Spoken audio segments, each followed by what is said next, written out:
warahmatullahi wabarakatuh. Perkenalkan, nama saya Tasya Salsabila Agustin dari kelas A2 Program Studi Pendidikan Agama Islam.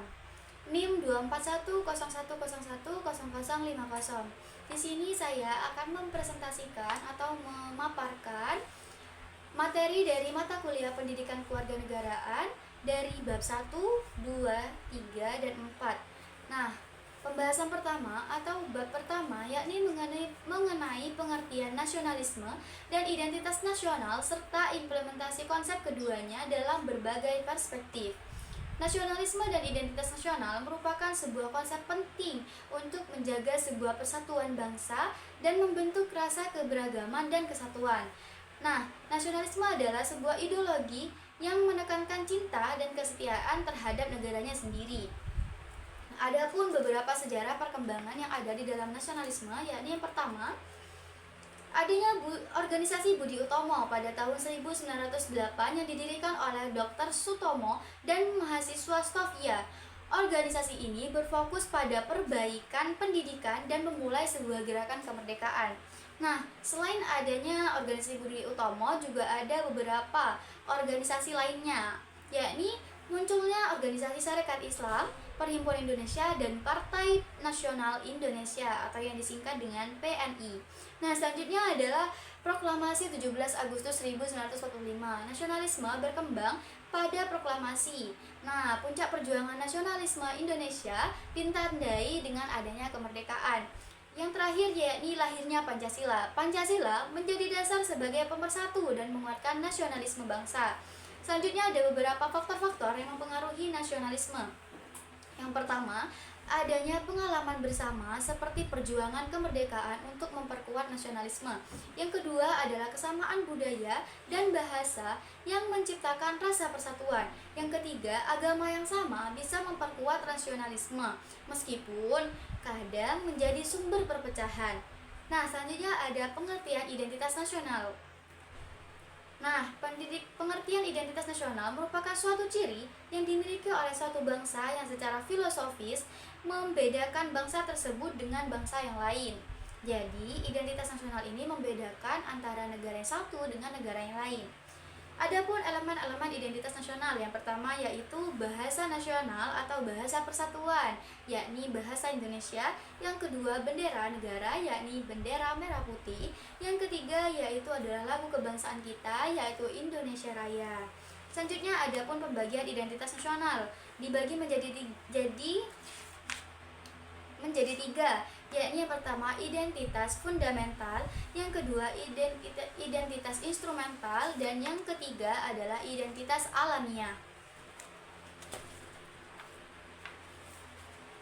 Selanjutnya adapun implementasi atau pelaksanaan konsep nasionalisme dan identitas nasional di Indonesia, yakni pada bidang sosial, program-program sosial yang mempromosikan nilai-nilai kebangsaan seperti perayaan Hari Besar Nasional dan pendidikan karakter berperan dalam membangun rasa persatuan di masyarakat. Yang kedua pada bidang politik. Nah, nasionalisme diterapkan melalui kebijakan-kebijakan yang mendukung persatuan dan kesatuan negara. Ini termasuk pengembangan kebijakan luar negeri yang memprioritaskan kepentingan nasional. Pada bidang ketiga yakni budaya. Dalam perspektif budaya, nasionalisme dan identitas nasional diwujudkan melalui pelestarian warisan budaya, seni, dan tradisi. Dan yang terakhir yakni pada bidang ekonomi. Implementasi dalam ekonomi melibatkan kebijakan yang mendukung industri lokal dan produk dalam negeri. Selanjutnya materi bab kedua yakni mengenai definisi integrasi nasional, faktor penghambat dan pendorong, serta implementasinya. Nah, dalam Kamus Besar Bahasa Indonesia, integrasi memiliki arti pembauran hingga menjadi satu kesatuan yang bulat dan utuh. Nah, integrasi berarti penyatuan bangsa-bangsa yang berbeda dari suatu masyarakat agar menjadi keseluruhan yang lebih utuh, atau memadukan masyarakat-masyarakat kecil menjadi suatu bangsa. Adapun syarat terbentuknya integrasi nasional, yakni yang pertama, perlakuan persamaan hak bagi semua dan setiap warga negara. Yang kedua, adanya jaminan keadilan bagi semua dan setiap warga negara. Dan yang ketiga yaitu dukungan partisipasi masyarakat dalam proses penyelenggaraan negara. Yang terakhir yakni sikap keterbukaan yang dapat menumbuhkan rasa saling pengertian, menghormati, dan kerjasama. Adapun faktor pendorongnya yakni yang pertama adalah adanya rasa senasib dan seperjuangan yang diakibatkan oleh faktor sejarah. Yang kedua adanya ideologi nasional yang tercermin dalam simbol negara yaitu Garuda dan dalam simbol Bhinneka Tunggal Ika. Yang ketiga yaitu adanya tekad serta keinginan untuk bersatu di kalangan bangsa Indonesia. Yang keempat yakni adanya ancaman dari luar yang menyebabkan munculnya semangat nasionalisme di kalangan bangsa Indonesia. Adapun faktor penghambatnya yakni yang pertama kurangnya penghargaan terhadap keberagaman atau keberagaman yang ekstrim. Yang kedua, kurangnya rasa toleransi antar kelompok dapat menghambat terbentuknya rasa persatuan. Dan yang ketiga yaitu kurangnya kesadaran dari setiap individu dalam masyarakat Indonesia. Nah, di Indonesia adapun terdapat implementasi. Nah, implementasi ini sangat penting untuk menjaga keberagaman dan kesatuan. Cara menerapkan integrasi nasional ada beberapa, yakni yang pertama ada pada bidang pendidikan dengan cara menanamkan nilai-nilai Pancasila sejak dini, menghargai keberagaman, dan menumbuhkan rasa nasionalisme. Dan yang kedua yakni pada bidang kebudayaan dengan cara melestarikan dan mengembangkan budaya lokal serta mempromosikan budaya nasional. Yang ketiga yakni pada bidang politik dengan cara membangun sistem politik yang inklusif dan demokratis serta menjunjung tinggi hukum yang ada di Indonesia. Selanjutnya pada bidang ekonomi, menciptakan sebuah keadilan sosial, mengurangi kesenjangan, dan mendorong pertumbuhan ekonomi yang merata. Selanjutnya pada bidang terakhir yakni sosial dengan cara meningkatkan toleransi antar agama, suku, dan ras, serta memperkuat rasa solidaritas. Adapun contoh implementasi yang dapat kita terapkan dari hal-hal kecil, yakni yang pertama yaitu dengan mengikuti upacara bendera, ikut gotong royong, saling menghargai, toleransi beragama, kepatuhan terhadap hukum, cinta tanah air, serta di dalam rumah tangga yakni adanya pembagian tugas rumah tangga. Selanjutnya materi yang ketiga yakni mengenai pengertian konstitusi serta implementasi konstitusi yang ada di Indonesia.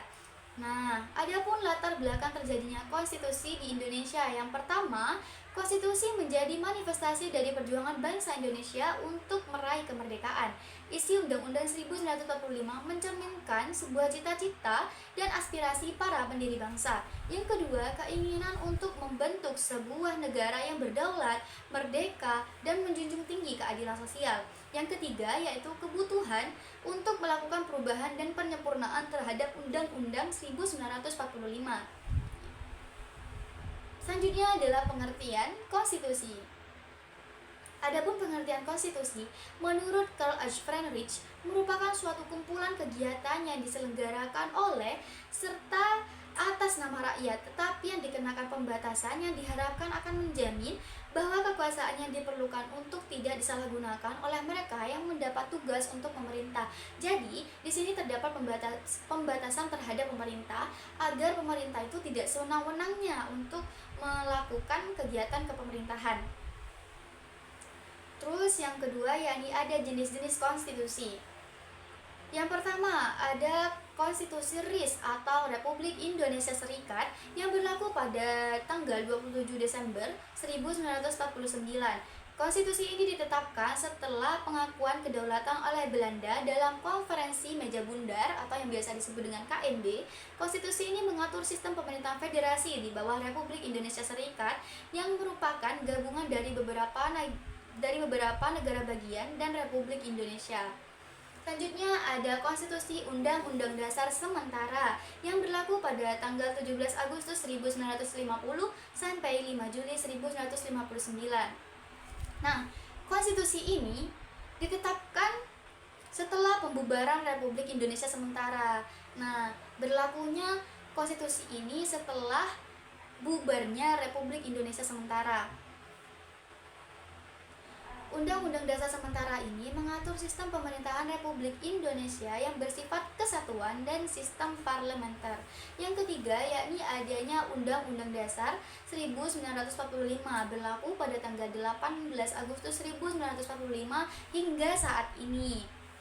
dengan adanya beberapa amandemen atau perubahan.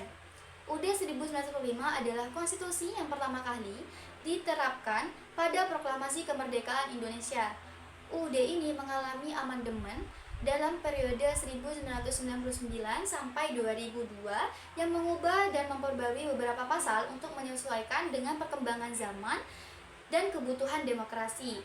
Selanjutnya ada pun implementasi konstitusi, yakni yang pertama, konstitusi sebagai alat pembatas kekuasaan berdasarkan pasal 1 UUD 1945, yakni kekuasaan tertinggi negara berada di tangan rakyat. Contohnya, presiden yang mengimbangi DPR dengan ikut serta membahas dan memberikan persetujuan terhadap pembentukan undang-undang. Yang kedua yakni konstitusi sebagai penjamin hak asasi manusia batang tubuh UUD 1945 memuat tentang jaminan terhadap hak-hak dan manusia dan warga negara. Yang ketiga yakni sebagai fungsi transformatif jika kandungan UUD 1945 dinilai tidak lagi relevan dengan perkembangan masyarakat. Konstitusi ini terbuka untuk diubah dan UUD 1945 mengalami perubahan pada tahun 1999 sampai 2002. Selanjutnya ada sumber hukum tertinggi. UUD 1945 memiliki supremasi atau kedudukan sebagai sumber hukum tertinggi. Kedudukannya bahkan lebih tinggi dibanding kekuasaan. Yang terakhir yakni tugas dan wewenang Mahkamah Konstitusi, Piagam Kelahiran Negara Baru dan Identitas Nasional. UUD 1945 disahkan pada tanggal 18 Agustus 1945 sehari setelah proklamasi kemerdekaan Republik Indonesia. Selanjutnya mengenai materi yang terakhir atau materi keempat yakni implementasi hak dan kewajiban dalam pendidikan. Pendidikan mempunyai peranan yang amat penting untuk menjamin perkembangan dan keberlangsungan kehidupan bangsa, sementara kewajiban ialah hal yang wajib dilakukan sebagai anggota masyarakat. Adapun pengertian hak dan kewajiban warga negara yakni hak warga negara adalah hal-hal yang harus didapatkan dan diterima oleh warga negara baik dalam bentuk kewenangan maupun kekuasaan. Contoh hak warga negara adalah seperti kebebasan beragama, berserikat, berkumpul, dan berpendapat. Selanjutnya adalah pengertian mengenai kewajiban, yakni hal-hal yang harus dilakukan oleh warga negara sebagai anggota masyarakat untuk memenuhi tanggung jawab mereka terhadap negara. Contohnya yakni membayar pajak, membela tanah air, berpartisipasi. Selanjutnya ada hubungan hak dan kewajiban warga negara.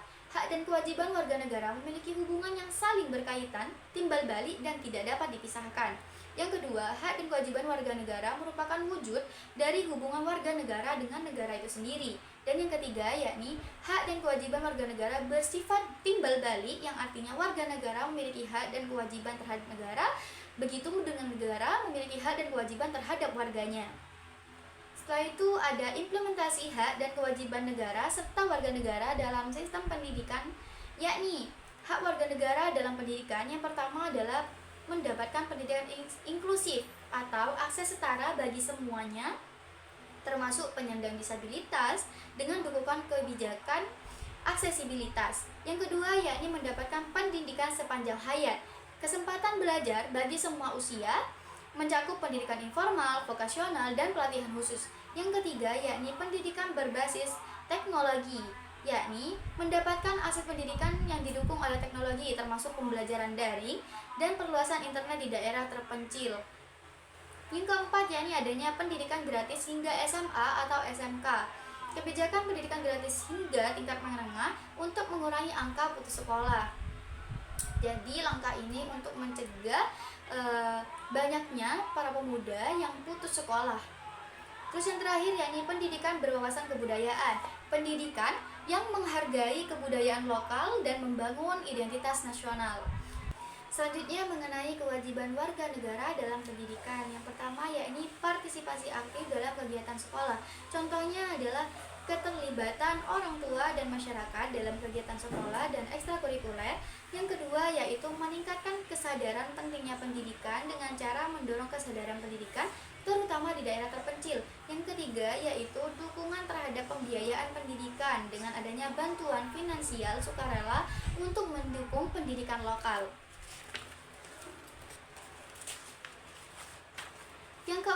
yakni mengikuti pendidikan yang disediakan oleh pemerintah, melanjutkan pendidikan formal dan non-formal untuk meningkatkan daya saing. Jadi warga negara wajib mengikuti pendidikan yang telah disediakan oleh pemerintah.